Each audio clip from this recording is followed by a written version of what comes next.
almost basically in your armpit, just a little bit past it. And whenever you strike, you're basically doing the punching motion with your hand. So you're not bringing your body forward. You start with your hand going forward. So this is our common guard. There are other ones. There's wrath guard, or women's guard, which is also a different type of women's guard. Some people call it wrath because this is a very wrathful strike. Nobody does that. Not a lot of people pull that one off in an armor fight. No, it's too easy to go for a head high, and then, it's just too easy. I mean, well, like from here, you can actually do a lot. So you can do a strike, but then it becomes a cut to the flank, ascending cut. You can also have it come out here and do an ascending cut to the inside, or to the outside line. You can even like trip up your opponent instead of, and like one thing about this guard is like everyone thinks, oh, you're coming over your right shoulder. It's a good thing. So another option you can do is you can just go across your own head and come around on the other side. That's like a favorite, but once people know it, it's very easy to do. But your standard guards are, that I'm going to teach you, like every single sword that you have, like these 6 standard guards, first, second, third, fourth, fifth, sixth. What do I mean by that? It starts off lower left. It's protecting the lower left quadrant, which is, this is your inside line, this is your outside line, right? So lower inside line is affected by first. So if you were to try an ascending cut against me, my lower inside line, go ahead, ascending, so up. That's it. And so the goal of the Italian style is every strike the opponent does hits my Achilles. that would be blade closer. Yeah, so I know where your blade is at all given times. Now second is to the other side. Here, for the first card. You always want to have like about a 45-degree angle. That's what you always need to think about. So for instance, so if your blade is parallel to the ground, bring it at a 45-degree angle and out. So if I do an ascending cut, bring it out about here. What you want is your arm to be relaxed here, just like that, right about there. You don't want your arms to be extended. You want them to be here. And I'll show you why real quick. So this is something you can actually do. Okay, the other thing, you want the blade to be focused outward, past your, so this shoulder. Oh, out. Yeah, you want it out. I thought you were right there, and I was like covering for you being right there. You want the tip of your blade out like that. Okay? The reason why is if I do an ascending cut like that, I'm here. Now, your first is that's your first. Second is similar. You're basically crossing your blade over like there. And that does an ascending cut there. And the goal, again, is always to try to catch your opponent's blade so you know where it's at. All right, third, which is the easiest one. We're going to start in our women's guard, our starting guard position. We're going to drop our hands down a little bit and just bring them out, get that 45-degree angle. And that defends you from any strike that comes up to about, I want this to be about here. So think of it as like all of your guards start where your elbows are close. So about, yeah. Because the line you're trying to guard is just below your sternum. So that's where the base of your blade is going to be. So this defense against the strike to the left and down. You want that blade to be about in line with your shoulder. The goal of a perfect parry is if I strike you here, see right now you're already drifting it out a little bit, bring it right here. That's about where you want it to be, where my blade is just about to touch. Keep it really tight, yeah. Yeah, because if you, and the reason for that is if your blade starts to drift, the more open the middle. It takes a lot longer to get to one guard or the other, whereas if you keep it tight, more likely to, well, make it clear. So, what is fourth? Can you guess? If first was the opposite of second, and second was the opposite of first, well, I mean, obviously the same. Exactly. So you hit there, and there. Now, again, you do want that at that 45-degree angle, and you want that slight angle up here so that if I come at you from your head, my blade drifts down. If I come at you from your shoulders, my blade drifts down. All of them catch right on that blade. Now, here's the other thing I'm going to show you. So I'm watching your grip. One thing, don't do a hammer, do a handshake grip. There you go. Yeah. And the reason for that is because depending on how the blades come down with a hammer grip, I might end up actually get more meat on it. I see. So this is a little bit further down.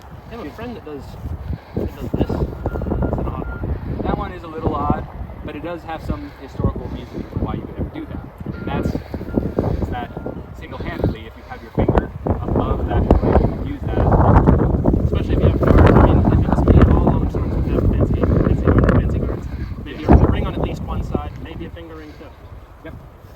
All right.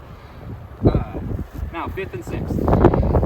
You're going to raise up your hand up here. This is called window guard by some. You want your sword to be happy, pointing up. The Germans do let it ride down, and there's 2 different types of, and basically this is a question of where do you want the blade to go, right? So if you have a happy sword, if it's pointed up, and I come down and I strike at you, it's going to go right into the quillions, and you'll know where it's at. If you have it down like that, and I go straight at you, it's going to trial off to the side. Yeah. When we do our hanging parries, because that's the thing, I'm not used to all these longsword guards. I've only done single-handed sword. Very little knowledge of this, so I'm used to like this. You know, cover your face a lot. This. Well, these same exact You can things. do them with the longsword, but These still work. Yeah. With a single-handed blade. These still work besides. All these are a little bit big for one-handed, maybe, but yeah, pretty big for one-handed. Yeah, especially if I was going to do a grab, whack, whatever. yeah. Well, here's the standard one. It's like, okay, let's say we get too close. We hit here, right here. Okay. That's the kind of shit that I like to do. That's what I want to learn. Okay, so I'll teach you. All right. Where do you learn? So you basically have 1st, 2nd, 3rd, 4th, 5th, 6th. Those are the 6 parries, the simple parries that we learned. Okay, or at least in the Italian Fiore style tradition. Now, Fiore. So if you want, I can scan some of those copies of the book. I don't mind that. So Fiore believed that the people that he was teaching his manual techniques to already had a base skill of sword fighting. Yes, which is what I'm going to teach you the basics. Then what you can do is you can go look at Fiore and practice the techniques. You have the base fundamentals. So I'm trying to teach you the fundamentals right now. All right. So we've learned the target of a human being. So if I'm standing straight to you, that's shoulder to shoulder. If I'm at a slight angle, it's a little bit skinnier. And if I'm like straight up like this in like a rapier posture, it's basically just how wide my fucking gut is. So yeah, how we the nomenclature that we use. This is in Italian, also in our English, which I'm going to stick with English because I don't know Italian. Basically, your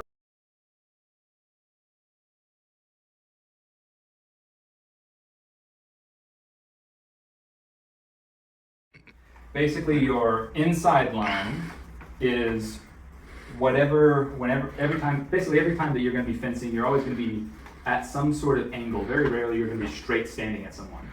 And even then you'll have a slight angle. Basically whatever side is the angle towards where the inside of your torso is at, that is your inside side, and your outside is obviously over the shoulder. So we have our inside line, our outside line, and we are divided by our sternum. So just right where the bottom of our rib cage hits. The sternum, the solar plexus, if you ever want to knock some of the wind out of someone, hit them right there. That is our upper lower guard lines. And so the reason this is useful and interesting, or the reason why this is important is, remember whenever I was telling you in the field, I was like saying like, okay, move this up, move this down. It's because you were basically trying to like have like a low guard or a higher guard. And what we want to do is we want to get into the habit of having all of our guards hit right at this divider line. The main reason for that, I haven't been told, but my assumption is because, no, it's because it's an arbitrary line that whenever you guard there, or here, and here, you're always kind of hitting there. And it's because that's where your elbows are. So if you are keeping your hand where you, so just by like how the natural body mechanics of a human being work, if you have your hands in, guarding yourself, your elbows are bent, and you're always gonna fall right at that line. So basically, it's a little bit lower. It's like right below the sternum, yeah. Just right about there, yeah. So, and then 5th and 6th, that's your headlines, and that's just defending blows from above and below. Now, if you do it right, you can defend from either side with a head strike. So, the reason I wanted to come in is 1, I'm hot, and 2, I wanted to show you these right here.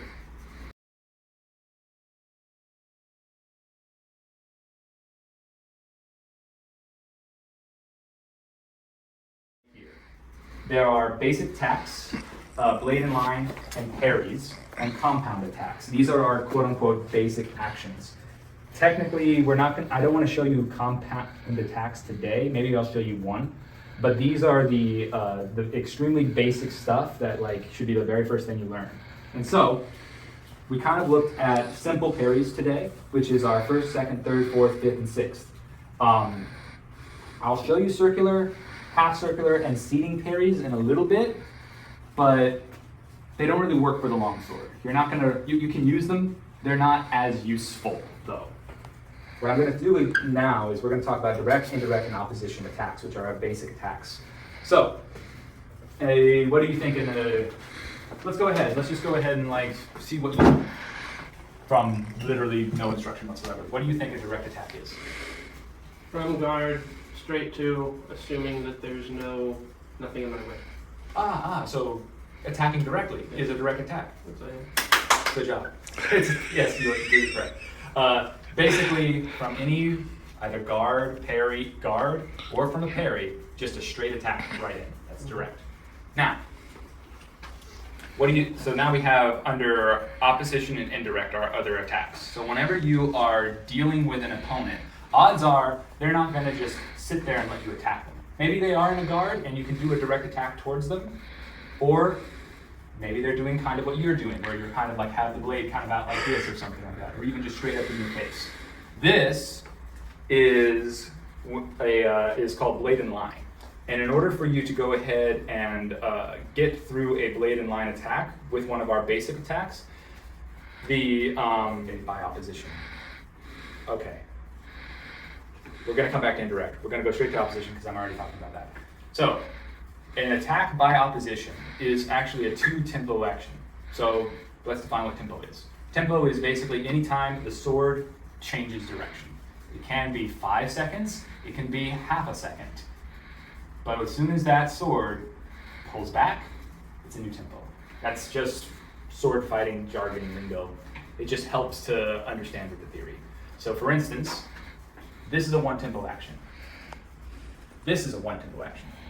This is a 2-tempo action.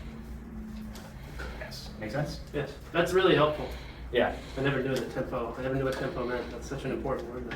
Yeah, you'll hear a lot of sword fighters talk about tempo. And it's basically like it's very arbitrary, but the best way I can possibly describe it is changing the velocity of the sword, i.e. the direction of it. So, an attack by opposition. Attack by opposition happens when you are in like a blade crossing. So like what Star Wars, Anakin, and Obi-Wan. Wait, so opposition comes from a stagnant paragraph, from contact itself. It comes from contact with an opponent's blade. Any amount, yeah. Any amount. So, for instance, if I have my blade just sticking straight out at you, this is Longsword in the German tradition, it's just also whatever. What you would be wanting to do, what you would want to do is go ahead and get into your parry of third, and I'm going to test you, okay? So just take it by a parry of third. Yes, there you go. Good. Now if I come out and I strike you, just stay where you're at. I'm not touching you. Good. So from here, now you're in third, do a parry of fourth. There you go. And then striking me from here, yes, is an attack by opposition. Okay. Because there's a blade that you are opposing. You're displacing the blade in order to do your attack. Now then, the other attacks are kind of like what I would do are actually 2-tempo actions, and they are indirects. So what I would like you to do is let's just test like your an attack by opposition until you really get the feel for it. So I'm just going to start off with Longsword. Start in woman's guard like I taught you, and then take my blade with a parry of third. There you go. And then strike. Yep. Now do it with fourth. There you go. Yes. All right. Now I want you to take my blade in third. Stay there. All right. Good. Stay in third. Take it with fourth. There you go. All right. Cool. So the next thing I'm going to show you is these 3 attacks, and then I'm going to have you practice them. Actually, wait. Let me No, I did let you practice. Let me show you what a let's show you what an attack by opposition would look like on the other side of the fence. So go ahead and put yours out. So I'm here. I take your blade. Now, here's the trick. So I'm here. This is my guard. Go ahead and take a step forward. No. Keep your blade against mine and just step forward. You're testing my guard. You're trying to cut my shirt effectively, right? There you go. Good. All right. Take a step back. So, arm out. Test my blade. Test my strike. Go ahead. No, step forward. There you go. There you go. All right. So right now we are at. Here's a little fun thing about geometry. If my guard is down here, go ahead, push. More leverage. Yeah. Now if my guard's here, no leverage. And so this is also part of the reason why I say you want to keep your guard at that center line, because then you have really strong strength right there. Now if we're both here, this is a different story, because at this point I can touch you, and if I can touch you in HEMA, I can meet you. Oops, sorry. Let's not break the church, please. We'll be fine, we'll be fine. Grappling. Let evil spirits actually escape if there's holes. Grappling becomes a thing. So unless you get a cross guard, yeah. That's what I would love to. Let me know if I am talking about too many things too fast. No. It's really good. I like the opposition attacks. I know there's probably an infinite amount of them, but those are great. Let's go outside to show you the this is a nice little indirect outside area. I would love it even more. So we've learned direct attacks. We've learned attacks by opposition. Go ahead, oppose me, strike me. Yeah, there we go. This is our indirect attacks. These are our two tempo actions. The first of they are still technically basic attacks, but they are two tempo actions.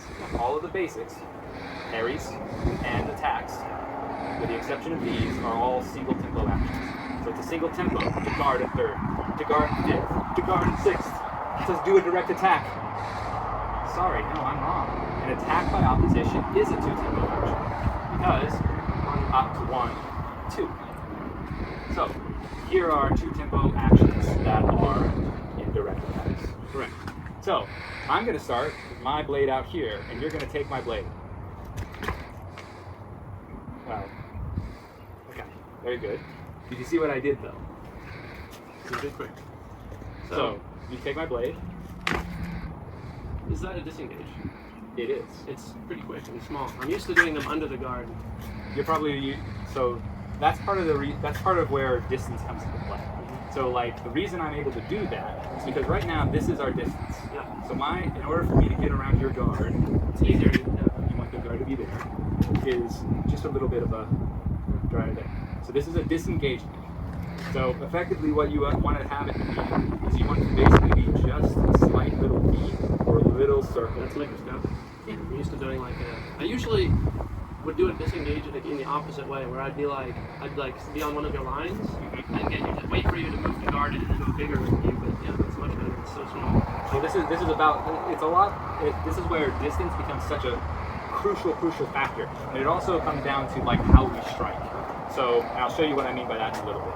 But for now, we're going to just practice our disengage. So right now, we are still at distance. And what I mean by that is it takes just a step forward for me to hit you. Yeah. So this is still at distance. So right now I'm threatening you. You bring that over. That's one strike. And a strike by disengage. Next, I'm going to do the same thing. So start in third or fourth. Either or works. And then you're going to engage me by going the other way. That's a cut over. Cut over. Makes sense, right? 1 second, I forgot the last one. No, that's actually true. So, in order for me to show you how to do a Deceive pop, I need to show you another parry. So, Longsword's really good at slashing and also decent at stabbing. But as I was saying, the techniques I'm going to show you can apply to a lot of different types of swords. They can apply to sabers, they can apply to rapiers, they can apply to foils, epics, they can apply to side swords, they can apply to small swords, all sorts of swords. This is Gogler's theory, and Gogler's theory is all swords throughout history. So it applies to all of them. Some of them are better at certain things. Is Gogler your friend? No. Okay. Gogler is a historian, lived like the early 1900s. He's dead. But I'm not. Anyways, so I say all this because these next couple of techniques I'm going to show you, you'll never see a longswordman like really use it. If you go to a longsword tournament, almost no one will ever use it unless you are dealing. But it's really, really effective against some things. Okay, so this is called a circular parry. All right. So start on your third. A circular parry. It's harder. It's very hard to do with a longsword. You take. You bring your sword down, do a circle, and bring it right back to your circle. The reason why this works is because if I am just standing here, I'm going to strike at you, and you don't know if I'm going to strike high, low, or somewhere in between. Doing this always catches my blade and brings it right back to the third. So, if you would just do a quick thrust against me, and I'll show you how it works. Again. Again. Again. So you're going drop, bring back. yes, good. If I went the other way, You're not really helping. no, I'm not, because what I'd be doing is if I'm hitting my blade right here, I want your blade on the outside. So if I have to go counterclockwise, I have to go counterclockwise for you or clockwise for me to scoop up your blade and bring it to my outside line. And what do you do with your opponent when you're doing this? What do you go for? You grab it just like two finger? I kind of am. Oh, I see. So you're just kind of swiveling like this. Kind of using it as a like. Yeah, I was just seeing how firm it would grip you down. So it's the counterclockwise, so you were to thrust at me, and it's Here, start in your third. Start in the guard that you want to start in. Is that the guard you want? Okay. Do it again.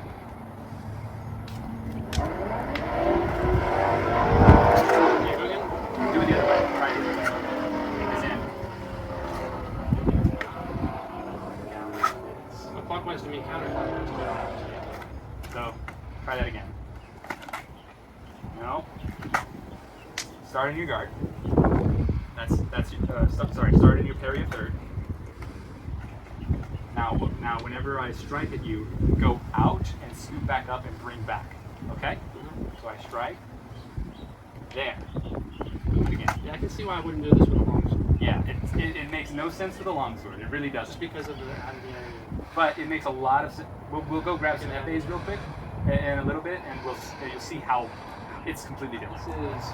This will make Deceives make a lot more sense to you. Okay, so whenever you're holding this weapon, it's going to be the same thing as what I was saying earlier. So your third, instead of being like this, just let the blade be completely in line with your forearm, and then take up that third position. So that's your third. Okay. Now your circular parry is just moving your arm, right? Okay, makes sense? Mm-hmm. All right. With these quicker swords, it makes sense now. So, show me that circular parry again. Other way. There you go. Yeah. So if I strike at you, circular parry. There you go. Strike at you. Circular parry me. There you go. Yes. So, what a deceive is I strike out at you, see that you're doing a circular parry, and then I follow your sword. Oh, and so you just mirror, yeah. And so I mirror it, and then we end up with you being back in third and me still being there, and then I strike you. That's what a deceive is. So what it looks like in practice, this we're going to need to practice a little bit of your circular parry to make sure that it works right, because it won't work right if you don't have the right circular parry as well. So again, start off here. I'm going to do it. This is kind of how you're going to feel, right? Right. You have a very with huge ass hands. Let's just do it. Yeah. So just make sure that you feel like the blade is in line with your forearm. So this is your third, and that's what you're going to do for your circular parry. Boom. Don't move the wrist. Oh, really? Don't move the wrist at all. There you go. Don't move the wrist.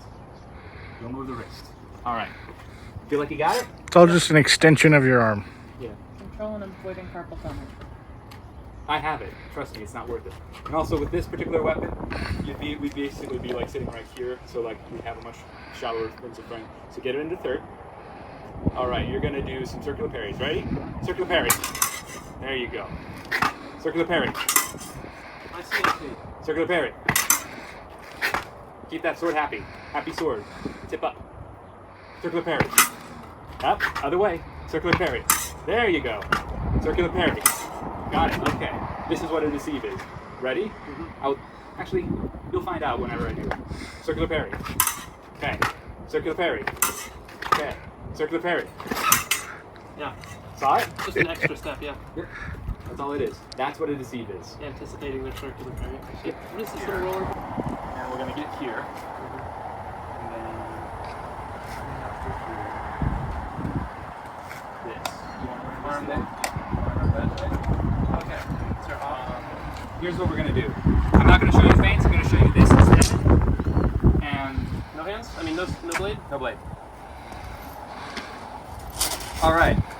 So the grappling tradition that I have been taught is all about kind of doing this or this. So basically up or out. So out?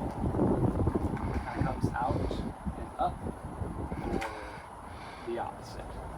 It's kind of like doing this or this. Now that does not make any sense at all, but it will. If I have your arm, in that. Here's how we're going to make that make sense. So, mirror me.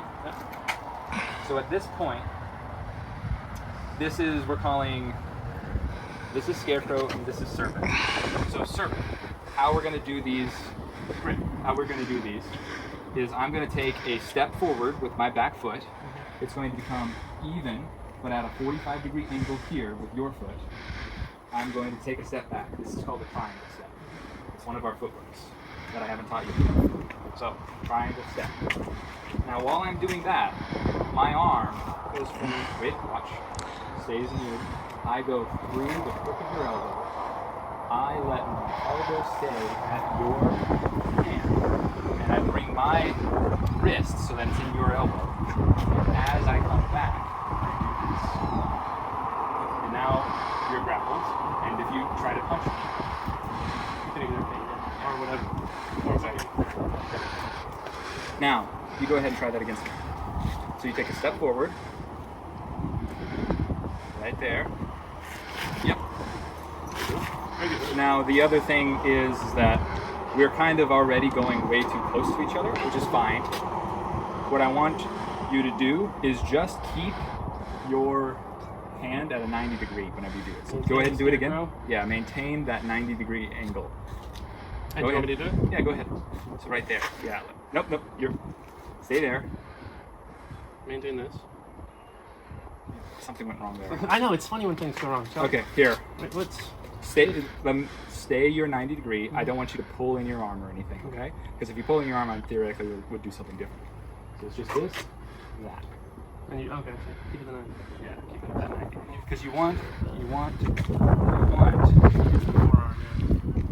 this kind of, right? All right, you do it to me.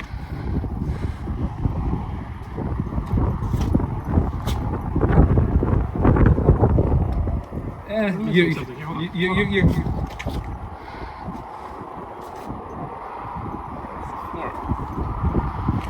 Okay, so if I kind of grab your elbow, I mean, the thing is that what you're doing works, but it's not what I teach you. All right, so we're gonna go very, very slow. Not right first, just hand it. Take your hand right here. See how my palm is facing away. I'm facing away. And all right. So palm. Stop. No, go ahead. I'll tell you stop. Right here. So you Get want this back here. there, palm facing away. That's there. And now you're doing that. Okay, so the wrist is up against the bicep. Actually, This is on the you want bicep. the wrist against the elbow. But we're perfectly opposing, essentially. Yeah, exactly. And right there. So do it again. Yeah, that. Yeah. Yes. Now, And when there's a sword, it kind of locks in more, I see. Because that normally, we would go for something a little bit more close, but because your wrist won't slip if you're holding it. yeah. Now here's the thing about this. This technique works at different distances.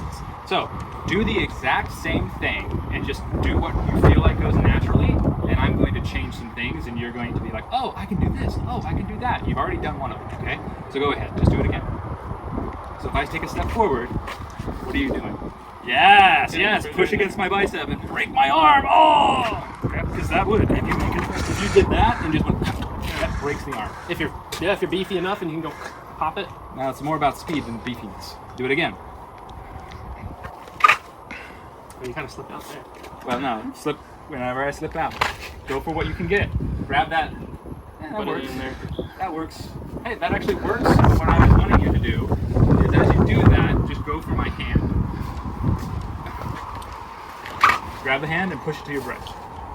Nope. I'll show you. So I'm going to just do this. Now you're going to step forward. That's that arm break. I do this. Now you take a step back. Now I have your hand. Right there. Yeah, I see. So I'm still doing it. The thing is, I'm not changing what I'm doing. I'm still doing that exact same method of bringing it to my body every single time. It doesn't matter what I do, it matters what you do. You're the one who decides how I kill you, not me. That's the idea. Now we're going to do of what we just did, which is Serpent. So instead, still same foot movement, but instead my hand now comes up here, my palm is against your elbow, and now I'm moving you this way. Alright? Now you try. So same movement. On the feet. Nope. What are you gonna do? My hand is going underneath your arm, my palm is up, I hit your elbow with your elbow on me, Okay, and I'm doing that. Go ahead. There you go, yes. Do it again. Yes. Again. All right. You Now play let's old try some. Zorro well. Huh? You play old Zorro well. He does that. Again! All right. Well, I'm trying to get you some muscle. I know. Do it. It's 1,000 times or something. The actual muscle. At least 10, but we're not going to go that At far. least 10, maybe 1,000. All right. Now we're going to try it again differently. Okay. Do it again. What can you grab? What can you grab? What can you grab? Yeah. There you go. Yes. Now bring that to your thing. I'm having the hand. Okay, so I missed the hand. Let me show I want to you. lock the hand in the elbow, not my hand. It's not a matter of like how you're using your hand. It's a matter of like just the motion itself. So I'll show it to you. So get in the Scarecrow, and I come here. You take a step back, Yeah, exactly. and I'm just bringing that right there. Now here's the fun thing: is that from here I can then grab your wrist, get into a nice little thing right there, turn you. Same. Now we'll do it one more time, and I'm going to do the one where we're going to do the shoulder lock version. So there's the elbow lock, the wrist lock. So it's basically shoulder just lock. close, far, and Yeah, exactly. and close. I mean, close, middle, far. Middle is the elbow. Far away, you get just the hand. If you're really close, you get the shoulder. Exactly. So I'm going to do the shoulder lock version of this. Okay. So you take a step forward, and then you got it. All right. All right. Now you do it to me. So that's the close. Yes, that's the shoulder lock. And far away is the one that is not. Do it again. Yeah.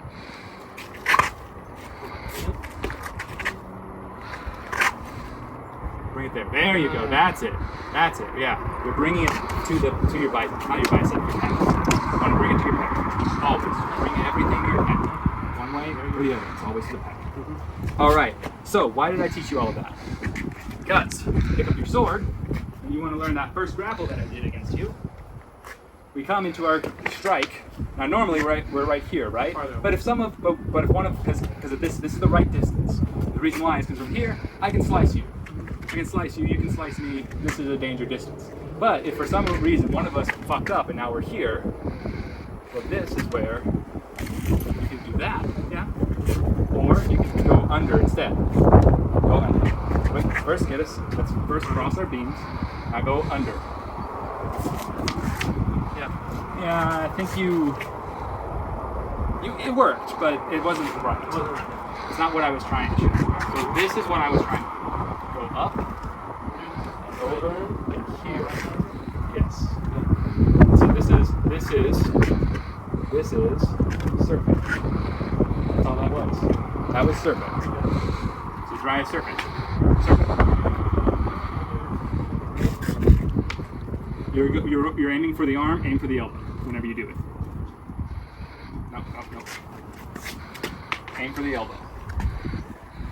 Nope. Come in. Go on. Yes. Here. Now. Okay, let me do it really slowly against you. Cross. So I'm coming through here. Up. Then here, I now have your elbow. And then I'm twisting. Okay, so that's what you want to do. So go through this area. Straight there. Your left arm up, and then where your arm was on me was. So your left arm is up. Yes, you're doing that. Grabbing. Nope, under. So you're going there. Wait, It is like science. So I'm going here, right? Bringing this to that elbow. And then I'm bringing it up like this. My elbow goes up. So let's do you. So you come up. Nope. You come up towards my elbow. Yeah. And yeah, it works. Something's missing. Something is missing, and I Hold on. Across. Dive in. go for the You go elbow. as you go, I went up like that. and then you work this. Nope. You're rotating the wrist the other direction Which part do you work? and grabbing grabbing the bicep. So my hand goes up here. Up. I'm Above the going elbow. towards your elbow. Then I'm bending my wrist and in like this. Try it against me. Up. Other turn. I mean, it works. It's Grab the elbow. Then grab the wrist. grab the elbow. Grab the elbow. Now bring your over in this position. Now you're gonna go. I want this right here. Yes. We did it. That's it. Success. That one's a weird one. It is a weird one. I think so. Like I didn't realize how weird it was until you tried to do it against me. Like I really didn't, and I apologize for that. Okay, let's do one. What I'm gonna do is as I do this, I'm gonna leverage your sword down and stab you. So you grab this with the left hand. Yeah. This one I think is actually technically SCA legal. I think so. You're allowed to place your hand on the handle. You're allowed to. So if they have enough of a pommel, you could theoretically do it. Yes. You can place your hand on the handle. You cannot grab it, but you can just put your palm And let me on show the you, palm. Let me show you. I'll That's show how you. my friend told me to watch ladies. So I bring it over here. What I'm doing is I'm bringing it up here and leveraging down. That's all I'm doing. Like fingers curl around. So if you come from the other side, there, now you can do it there. Yep. Sorry for your face. No, that's fine. If only these were steel, he'd have a brace. Go ahead. Other side. It only works on that side. There you go. Except Now you want to as- make sure that as this is you already bring that there. up, you're using the leverage of your one hand and your sword. So as you do it, hit it. No. Okay. Block me. As I do it, wait. Let me show you. As I do this, what I'm doing is I'm bringing Also my pushing. hand all the way up to your weak with my strong, pushing your sword down and up at the same time. Stabbing. Alright. So go ahead, strike at me. The other side. Alright, so there. Yeah. See, there's nothing that my sword can do other than go straight down. Or pull you in the face. Nobody likes that. Alright, Thanks. no problem. I look forward to training with you. Did you even